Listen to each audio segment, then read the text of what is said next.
Assalamualaikum warahmatullahi wabarakatuh. Perkenalkan, nama saya Faris Miftahul Hidayat dari Fakultas Ilmu Komputer, Program Studi Pendidikan Teknologi Informasi kelas B, nomor induk mahasiswa 20515600111019. Saya akan menyampaikan sedikit materi tentang cache memori. Untuk selanjutnya, simak video berikut. Nah, untuk kali ini aku akan menyampaikan materi tentang cache memori. Apa sih cache memori itu? Cache memori merupakan sebuah memori yang berukuran kecil yang bersifat temporary atau sementara. Meskipun ukurannya kecil, namun kecepatannya sangat tinggi dalam menjembatani aliran data antara prosesor dengan memori utama atau RAM yang biasanya memiliki kecepatan yang lebih rendah. Fungsi dari cache memori ini adalah sebagai tempat menyimpan data sementara atau instruksi yang diperlukan oleh prosesor, mempercepat akses data pada komputer karena cache menyimpan data atau informasi yang telah diakses oleh suatu buffer sehingga meringankan kerja prosesor. Untuk yang selanjutnya yaitu ada Computer Memory System Overview. Nah, dalam Computer Memory System Overview ini ada karakteristik serta ada memori hierarki.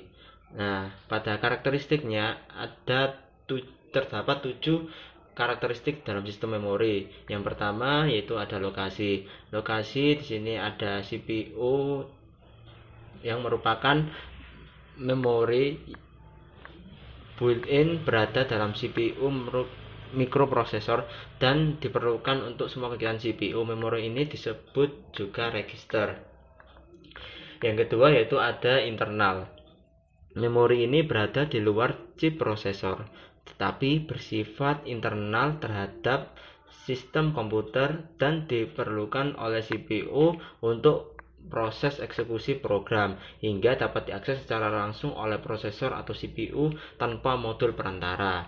Untuk yang ketiga yaitu ada eksternal. Memori ini bersifat eksternal terhadap sistem komputer dan tentu saja berada di luar CPU. Nah, untuk karakteristik yang selanjutnya yaitu ada satuan transfer. Satuan transfer bisa menjadi dua, yaitu ada blok adalah jumlah bit yang dibaca atau dituliskan ke dalam memori pada suatu saat. Pada memori eksternal, transfer data biasanya lebih besar dari suatu word. Yang kedua yaitu ada word. Word merupakan satuan alami organisasi memori. Ukuran word biasanya sama dengan jumlah bit yang digunakan untuk representasi bilangan dan panjang instruksi. Karakteristik yang ketiga yaitu ada kapasitas. Kapasitas di sini ada jumlah word. Yang pertama ada jumlah word. Jumlah word, panjang word pada umumnya antara 8, 16 sampai dengan 32 bit. Untuk selanjutnya ada ukuran word. Ukuran word kapasitas memori internal maupun eksternal biasanya dinyatakan dalam bentuk byte atau 1 byte sama dengan 8 bit atau word. Untuk karakteristik yang keempat yaitu ada metode akses. Ada 4 jenis pengaksesan satuan data, yaitu yang pertama ada sequential access. Memori diorganisasikan menjadi unit-unit data atau record. Aksesnya dibuat dalam bentuk urutan linier yang spesifik. Informasi pengamatan dipakai untuk memisahkan record-record dan untuk membantu proses pencarian. Untuk yang selanjutnya ada direct access, menggunakan shared read and write mechanism seperti sequential access, namun setiap blok dan record memiliki alamat yang unik berdasarkan lokasi fisik. Untuk yang ketiga ada associative access. Setiap word dapat dicari berdasarkan isinya dan bukan berdasarkan alamatnya. Seperti RAM, setiap lokasi memiliki mekanisme pengamatannya sendiri. Untuk yang keempat itu ada random access. Setiap lokasi dapat dipilih random dan diakses serta diberi alamat secara langsung. Waktu untuk mengakses lokasi tertentu tidak tergantung pada urutan akses sebelumnya dan bersifat konstan. Untuk karakteristik yang kelima yaitu ada tipe fisik. Yang pertama yaitu semikonduktor adalah memori yang memakai teknologi LSI atau VLSI, Very Large Scale Integration. Memori ini banyak digunakan untuk memori internal seperti RAM. Yang kedua ada magnetik, adalah memori yang banyak digunakan untuk memori eksternal, yaitu untuk disk atau pita magnetik. Karakteristik yang keenam yaitu karakteristik fisik. Yang pertama ada volatil dan non-volatil. Pada memori volatil, informasi akan rusak secara alami atau hilang bila daya listriknya dimatikan. Selain itu, pada memori non-volatil, sekali informasi direkam, akan tetap berada di sana tanpa mengalami kerusakan sebelum dilakukan perubahan dan daya listrik tidak diperlukan untuk mempertahankan informasi tersebut. Yang kedua yaitu ada erasable dan non-erasable. Erasable artinya isi memori dapat dihapus dan diganti dengan informasi lain. Memori semikonduktor yang tidak terhapuskan dan non-volatil adalah ROM. Yang karakteristik yang terakhir yaitu kinerja. Yang pertama, access time atau bisa disebut dengan waktu akses adalah waktu yang dibutuhkan untuk melakukan operasi baca atau tulis bagi RAM. Untuk yang kedua ada cycle time atau waktu siklus, adalah waktu akses ditambah dengan waktu transien hingga sinyal hilang dari saluran sinyal atau untuk menghasilkan kembali data bila data ini dibaca secara destruktif. Yang ketiga itu adalah transfer rate. Laju pemindahan adalah kecepatan pemindahan data ke unit memori atau ditransfer dari unit memori bagi RAM. Transfer rate sama dengan 1 per waktu siklus. Untuk yang selanjutnya ada memori hierarki. Hierarki memori dalam arsitektur komputer adalah sebuah pedoman yang dilakukan oleh para perancang untuk menyetarakan kapasitas, waktu akses, dan harga memori tiap bitnya. Nah, untuk slide yang selanjutnya yaitu ada cache memori prinsip. Prinsip elemen cache memori adalah mekanisme penyimpangan data sekunder berkecepatan tinggi yang digunakan untuk menyimpan data atau instruksi yang sering diakses. Memori ini merupakan memori berkapasitas terbatas, berkecepatan tinggi, dan mempunyai harga yang lebih mahal dibandingkan dengan memori utama.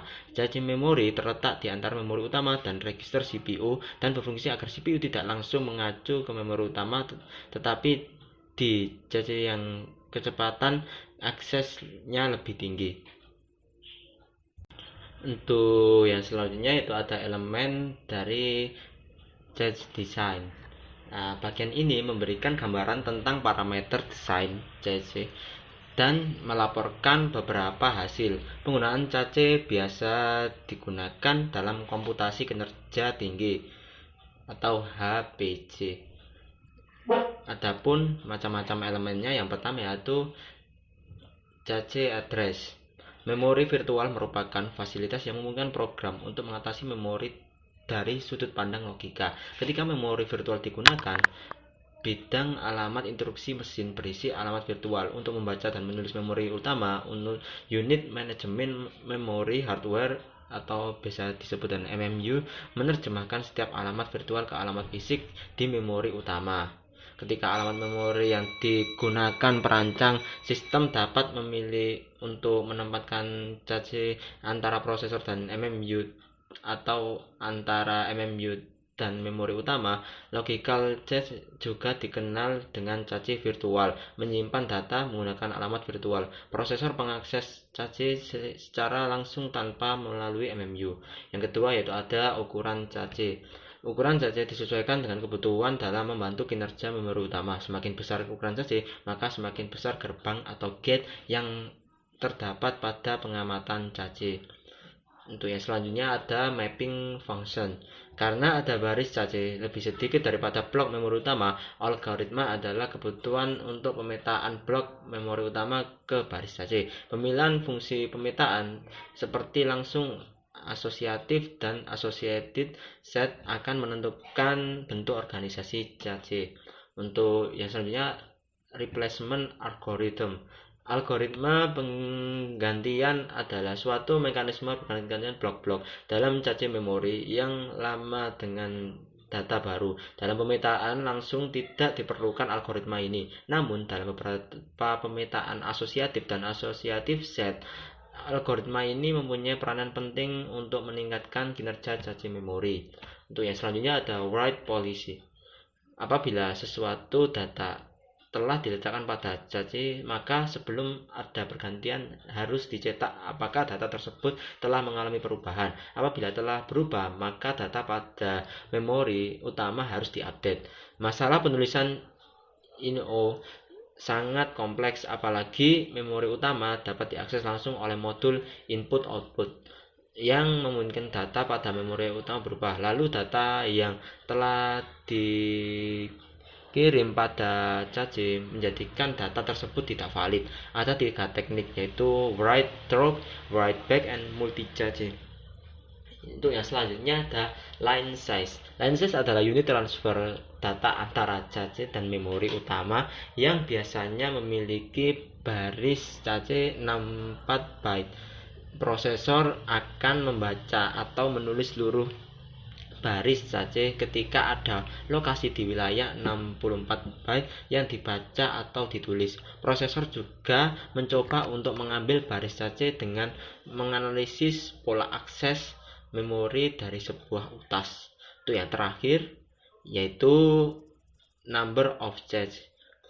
Yang pertama original, yaitu disebut cache tunggal. Terbaru disebutkan banyak cache, cache multi-level, dan cache terpadu dan terpisah.